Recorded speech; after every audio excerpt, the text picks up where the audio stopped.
Welcome to Holistic Horseworks Talks. Join us with founder April Love as we talk about equine care. Learn what you can do to keep your horse happy, healthy, rideable, and sound through their 30s. Have a question you'd like to submit to the podcast? Just email April at holistichorseworks.com for a chance to get it featured on the next episode. Hi, this is Lily, and I'm here with April Love. On a sad subject, several of my friends have had to put their horses down recently. How can you tell when it's time to let them go? So it's a good question. We just did all three levels in Vacaville, California, and there was a horse almost about 30.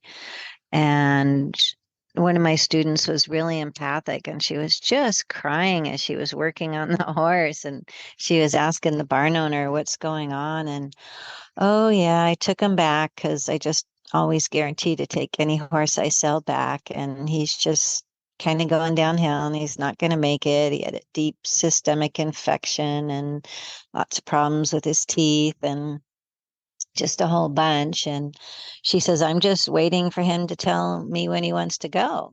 And we kind of did a little emotional session with him.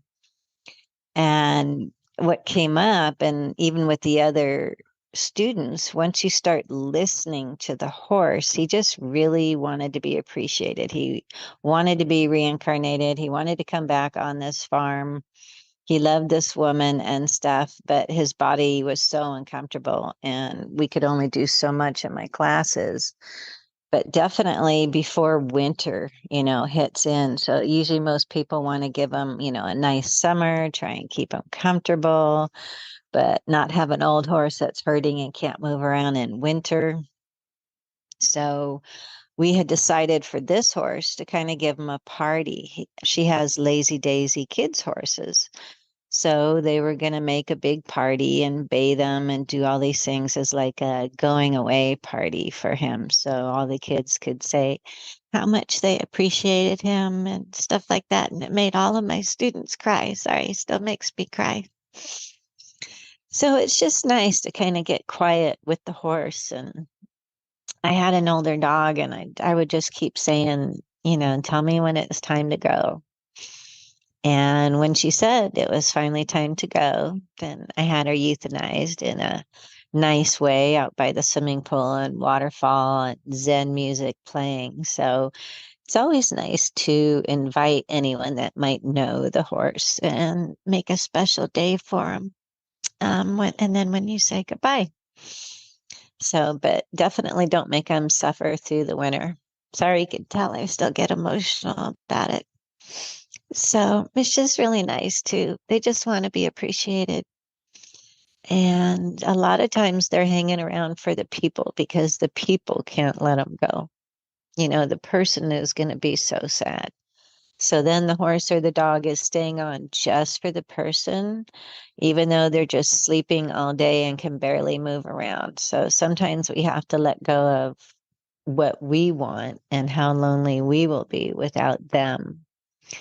And just pick a good weather day and, make it a nice special grooming special day. And I just have the vet come out, and the first shot is usually to get him out of pain and put him into like a surgery sleep. So, and then the next shot is usually the one that stops their heart. So I don't like taking a dog into the vet to do that. I don't think that that's very nice. I know some people don't have an option they can't put their horse down on their farm.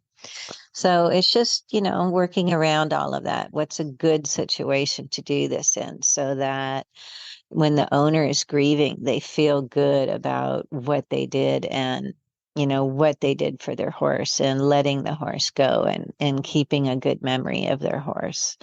So you just have to kind of sometimes ask for help, your neighbors, friends, people that knew the horse. How can we make this the best situation possible to say goodbye? And just make sure that we're thinking about them and not ourselves. This is April with holistichorseworks.com, and you can find YouTube videos at Holistic Horseworks on YouTube. Thank you for tuning in to another episode of Holistic Horseworks Talks with April Love. Remember to check the show notes for links to all the resources mentioned in this episode. Have a question you'd like to submit to the podcast? Email April at holistichorseworks.com for a chance to get it featured on the next episode. Loved this information? Share it with your horse friends. They'll find it helpful too. To learn more, visit holistichorseworks.com. And before you go, make sure you have a copy of our free ebook, Horse 101, Everything You Wish You Had Known Before You Got Your First Horse, at horseacademy101.com.